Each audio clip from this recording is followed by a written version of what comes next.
ciidanku wuxuu ku dhisan yahay sharci hadduu sharcigaas ka gudbo ciidan ma aha waxa uu sameynaya waa faldambiyeed qofka sameeyey iyo qofka soo dira labaduna waa dambiilayaan ilaahay idankiisa maalin waxaa imaan doonta cadaaladda la horgeyn doono shalay markaan dhisayno si hagar la-aan dadnimo ah ayaan u dhisnay waa u hagar baxnay maanta in loo adeegsado aad iyo aad ugu xun waxay jebiyeen hankii qarannimada waxayna dalkan u horseedeen niyad jab iyo dadka Soomaaliyeed inay ka hanjabaan ciidamada qalabka sida sidaas darteed waxaan leenahay u soo laabta aqligiina ku soo laabta sharciga annagu waxa aan dhisayno iyo waxaan u taaganahay waa dawladnimo haddaad u haysatiin inaan dana gaara ka shaqaynayno dana gaara kama shaqaynayno danahayna waan ka soo tagnay waxaan u taaganahay qarannimadu inay istaagto dalka in doorasho oo galo waxa ugu weyn oo maanta in laga shaqeeyo ay tahay kaas waay yaa ku guuleysanaya macna gaar ah ma sameynayso waxaan rabaa mar kale inaan ku celiyo arrinta xurriyaadka madashu waxay ka taagan tahay meesha ugu dambeysa waa lama taabtaan xuquuqda dastuuriga ee sharciga oo ballan qaaday arrintaas diyaar uma nihin inaan ka kaftan waxaan rabnaa inaan ku celino banaanbixeen waa banaanbax nabadeed waxaan ku muujinaynaa dareenkeena dareenka ugu badanna waxaan ka qabnaa madaxweyne xilkiisu dhammaaday ee aan ogolayn doorasho ee aan ogolayn banaanbax sida doorasho loola geeyo waxaan rabnaa dalka inay ka dhacdo doorasho xura oo xalaala oo loo simaya mana muuqata arrintaas xuquuqdaas asaasiga ah oo qof kastoo Soomaaliya uu leeyahay waxaa sharaf noo inaan hogaaminayna maanta ilaaha ku mahadsan shacabka Soomaaliyeed waxaan rabnaa inaan u jeedino mar kale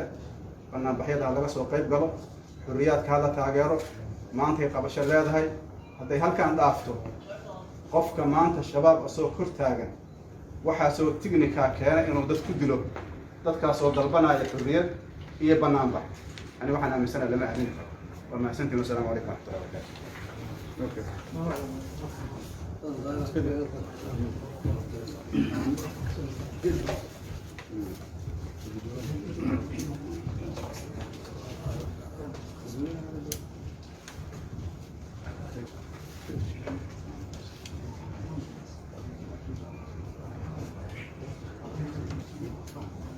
بسم الله والحمد لله والصلاة والسلام على رسول الله. السلام عليكم ورحمة الله وبركاته.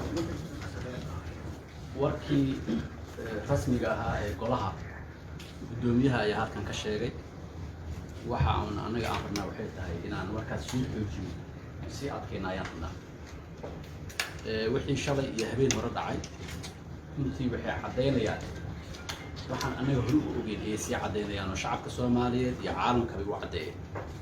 anaga hore waxaan u ogeyn farmaajo inuusan rabin doorasho lagula tartamo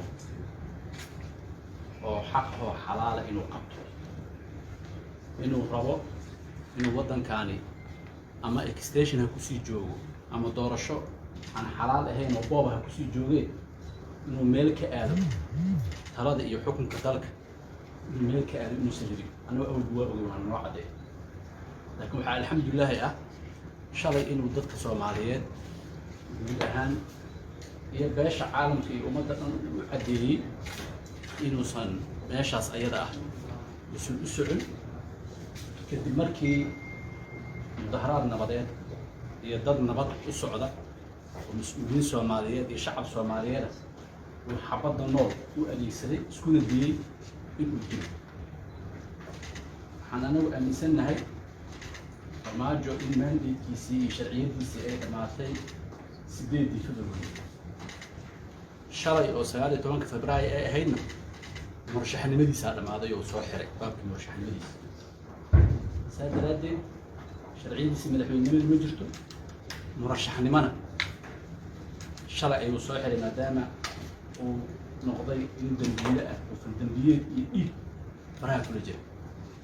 in dhiig iyo faldambiyeed faraha kula jirana in lagu abaalmariyo inuu madax sii noqdo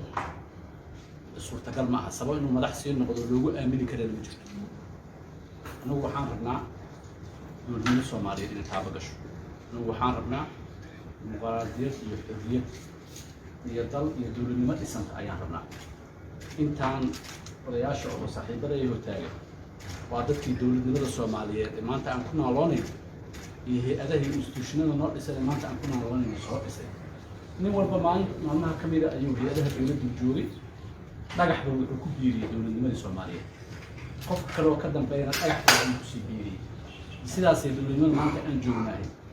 ayay ku soo gaartay. nin walba anaga naga midna wuxuu marashax u yahay meesha maanta ay joogtahay meel ka sii sarreysa ama geyn kartaa waa naguma jiro qof dalka inuu dib u laabto ama haba yaraatee naguma jiro, nagamana suurtagal lahay ma ay maajo. waxaan dhihi karnaa shalay iyo habeen hore wixii uu sameeyey xayndaabkii dowladnimadu ka baxay. dalkana wuxuu darcay inuu direction kale oo ah dagaal sokeeye iyo burbur iyo baaba inuu u jeediyo ayuu damcay. laakiin waxaa alxamdulilah oo shacabka Soomaaliyeed aan rabnaa inay runtii ku jiiftaan directionkaas dalka uu rabo inuu u leexiyo. haddaan la wadi lahayn oo habeen hore wixii dhacay iyo wixii shalay dhacay aan anagu directionkaas inaan la aadin aan la wadi lahayn maanta muqdisho siday tahay iyo dalka siduu yahay ma ahaaday. garashadeena noo diidaysa, mas-uuliyaddeena noo diidaysa, dadnimadeena noo diidaysa in uu nagu qasbo naguna riixo meel aan sax ahayn oo aan dalkanagana u roonayn dadkanagana u roonayn inuu nagu riixo garashadeena diidaysa. laakiin waxaa xaqiiq ah asagu waxa uu go-aansaday waxay tahay ama inuu kursiga joogo ama inuu dalkan dagaal sokeeyey iyo burbur iyo baaba geliyo go-aansaday. waxaan laga rabaa marka dhammaanteen shacab iyo mas-uuliyiinba inaan ninkaa asaga gacmaha qabanno suusan dalkanaga nooga baabi'in, dowladnimadanadan uusan nooga burburin, inaan gacmaha qabanno ayaa naga rabaa. annagu marka waxaan u taaganahay waan murashaxiin haddaan nahay u taaganahay ka soko inaan murashaxiin nahay dalka iyo dowladnimada inaysan naga burburin. dalka iyo dowladnimada waa burburaysaa haddii dictatornimo dalka laga hayo. dictatornimada muddo kastoo jirtaba natiijadeeda waa la yaqaanaa, waa dalkoo dunta dowladnimadoo dunta. meeqa dal ayaa dictator ka talinaya oo akhirka ugu dambeeyna ay dunta Kenya ka mid ah. dictatornimada natiijadeeda waa sidaas. ma hadli kartid, dareenkaaga ma cabiri kartid, xorriyad uma noolaan kartid. aniga keliya waxaan sheegaa run ah wax dowladnimo iyo dal oo ku dhisnaan kara ma aha. maanteena qabashadeeda haddaan maanta qofka noocaasa gacanta la qaban maalinaan la qaban karin oo dalka iyo dalka uu naga burburinaya ayaa la gaaraya. annagu marka waxaan qabnaa waxaan diyaar u nahay muddadii hadda la soo dhaafo dhowrka sanada ama labada sanaha nin walba annaga naga mid uu campaignka ugu soo jiray in dalkaani doorasho galo, lagu tartamo, qof inteena murashaxiinta ka mid ahna uu guulaysto. laakiin nin waxaan ugu jiro murashaxiinta ka mid oo farmaajo la yidhaahdo oo in la tartamana aan rabin, doorasho nadiif oo hufan in la galana aan rabin ayaa naga mid ah. ninkaas marka waa iska qabasho waa. annagu waxaan ninkaas u haysanaa nin dambiila dambiyad gali gacmihiisa dhiig uu ka qubanayo saxna aysan ahayn in uu tartamo oo baabkii tartankiisa iyo dowladnimadii uu soo xiray asaga dhankiisa ah ayaan u haysanaa. waxaa soo haray nagu waxaan wadno waa ixtijaajaad oo silmi ah, mudaharaad iyo banaanbaxyo nabadeedaan wadnaa. aanu ku doonayno dowladnimada iyo dimuqraadiyadda inay ku taaba gasho, mana joojinin waa wadayna. waa xaq dastuuri oo annagana aan leenahay qof kastoo muwaadin oo Soomaaliyeed uu leeyahay. shacabkii Soomaaliyeed ee soo banaanbaxay boqolkiiba boqol aad u mahadsanyihiin. madaxweynuhu wuxuu ku doodaa shacabka anay qabaa, shacabka dhammaantood anay taageersan yihiin. haddii marka shacabku asaga rabaan oo ay taageersan yihiin, shacabka xor ha ka dhigo, baabuurtan iyo jidadkan u xiraaya ha dhaafo. berri markii inteena 30 qof 40 qof 50 qof 100 qof aan dhaafi weyno dadka aan soo bixin aan dhaafi weyno, markaasaa waxay caddaanaysaa rabitaanka shacabku inay madaxweynaha raacsan tahay iyo inay dadka ka soo horjeedaan ay raacsan tahay. laakiin haddii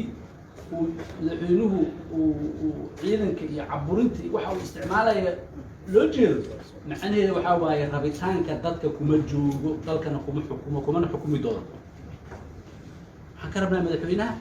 ama madaxweynaha xilkiisa u dhamaado, waxaan ka rabnaa farmaajo in haddii shacabka asaga uu rabo iyo hadduu sarabin shacabka xorriyadiisa uu dhaafo. shacabka asagaa cabiraya, asagaa hadlaya, hadalka dadka iyo xorriyadoodii midkooda hala dhaafo. beesha caalamka waxaan rabnaa waan u jeedinaynaa waxa uu farmaajo samaynayo waa ogyihi waana u jeedaan inay ku fiirsadaan sax maaha inay ku garab galaan sax maaha inay ku dhiirigeliyaan sax maaha maxaa yeele hadday ku fiirsadaan iyo hadday ku dhiirigeliyaan taas macnaheedu waxa waaye waxa uu samaynayaa oo diktatornimada ah oo xorriye ku tumashada ay inay raalli uga yihiin ayay macnaheedu tilmaamaysaa waxaan usoo jeedinaynaa shacabka soomaaliya siday shalay u hiilin jireen una soo hiiliyeen maantana u hiiliyaan hiilay uga baahan yihiin hiilkay uga baahan yihiin waxay tahay dowladnimo u taabagasha iyo xorriyadooda iyo dimuqraadiyadooda in la taabageliyo wasalaamu calaykum waraxmatullahi wabarakaatu بسم الله الرحمن الرحيم الحمد لله رب العالمين والصلاة والسلام على رسول الله أجمعين dhammaan waa salaamantihiin dadkii hadalkooda la dhamaystir lahaa ama laga hadli lahaa ma aha laakiin waxaan rabaa dhowr qodob oo yaryar inaan idiin sheego midda koowaad waxaa wixii dhacay waxa dhacay waxay ahaayeen mudaaharaad la isoo istaagay maya ma ahayn waxay ahaayeen isku day dil dhammaystiran bay dadkaan aqaani waxaan u sheegayaa ciidanka markii la tababarayo waxaa lagu tababaraa xabaddu waa inay qoriga ku jirto amba ay qof ku jirto xabadihii maagda laga riday hotelka lagu ridaayey rag baa la rabay oo u qoondeeyey farmaajo inay ku dhex jirto oo labadii madaxweyne hore iyo guddoomiyihii baarlamaanka ay u horeeyeen xabadihii shalayta la ridayna waxay ahaayeen xabado loogu talagalay inay dadku dhex jirto askariga waxaa la baraa waa idinku celinaya xabaddu waa inay qoriga ku jirto amba ay qof ku jirto dadkii mudaaharaadayey oo ra-iisul wasaarihii hore ugu horreeyey ayaa loogu talagalay inay ku dhex jirto waxa dhacay marka waa isku day dil dembi caadi oo dowladaha qofka caadigaa lagu dacweyn karaa qofka aan lagu dacweyn maayo amarkaas qofka bixiyo farmaajaan ku dacweyn taasi waa qodobka labaad waxa uu yahay markaaga inaad hadasho qofka ku jira markaaga inaad xukuntana ma ogola fagaarayaalay ka hadlaan fagaaraan rabna inaan ka hadlo fagaaraha hadalkiisa qofka hor istaagay in inta doorasho ay dhacdo oo sanduuqa looga adkaado xafiiska lagala wareego ma aqbali karo shalayta waxaa la diiday daljirka daahsoon in lagu qabto banaanbaxa kaltanka daljirka daahsoon ninka diidan kaltanka villa soomaaliya laysu badbedelayo ee isaga uu ku yimid ma aqbala qodobka xiga waxa uu yahay mudaaharaad qofka aan u adkaysan karin oo in isaga loo mudaaharaado maahayn aan aqbali karin qof kale inuu mudaaharaado uma adkaysan karin in qof kalena la doorto waxaa soo dhaco idil waxaa looga jeedaa marka in arrimaha lagu hor istaago nuxurku waxa uu yahay dal aan mudaaharaad ka dhici karin doorashada 17 September iyo doorashooyinka iyo maamulada iyo isu yimaadaan ayaan marar badan maqalnaa internationalka aan ka maqalnaa meelaan lagu mudaaharaadi karin iskuma dooran karo ilaa mudaaharaadyada aan damacsanaa ay meel ka maraan dalkaasi waa in la xaqiiqsado qof kasta oo xaaladaha Soomaaliya ay khuseeyaan in wax doorasho ka dhici kara aysan jirin haddii mudaaharaad xor ah oo xalaal ah ka dhici midda sii hartay waxay tahay dowladda ka soo shaqeeyay dowladda aad wax u fahamsan dowladda taageerada ka dhamaatay iyo madaxda dowladadkooda ay diidan yihiin oo isku mashquulaya masawirkaas iyo masawirka dowladdiisa oo kala jiro aysan dowladdiisa u muuqan inay taageersan tahay nidaamka dadkiisa taas waa fariin aan u dirayo diblomaasiyiinta masawirka dowlad markaa tahay diblomaasi waxaa la kala jaraa dowladdaada iyo dadkaas ama dowladdaas la diiday kelimada ugu dambaysa waxaan u jeedinaynaa anigee saaxiibaday ciidamadan u jeedinayna laba arrimood u sheegay horta ninka amarka idin siinayo nin sharciya ma aha waqtiga oo ka dhamaaday maslaxad qaran iyo mid dal iyo danguud oo ku maqan yahay amaradiisa ku aadan yihiin ma jirto dadaa xoogaas in la dilo rabaa dastuurka in lagu tuto rabaa dadku inay iska hor yimaadeen rabaa dowladdu markay dunto ciidamadu ma dhisnaadaan laakiin dowladdu markay dhisan tahay ciidanku dhisan yahay marka inuu ku amro xaq sharci uma laha waxa uu ku amrayana danguud ku amri waayo inaa ka diidaan kuwaa maxsanti ugu dambaysa waxaan u jeedinaynaa anigee saaxiibaday ciidamadan u jeedinayna laba arrimood u sheegay horta ninka amarka idin siinayo nin sharciya ma aha waqtiga oo ka dhamaaday maslaxad qaran iyo mid dal iyo danguud oo ku maqan yahay amaradiisa ku aadan yihiin ma jirto dadaa xoogaas in la dilo rabaa dastuurka in lagu tuto rabaa dadku inay iska hor yimaadeen rabaa dowladdu markay dunto ciidamadu ma dhisnaadaan laakiin dowladdu markay dhisan tahay ciidanku dhisan yahay marka inuu ku amro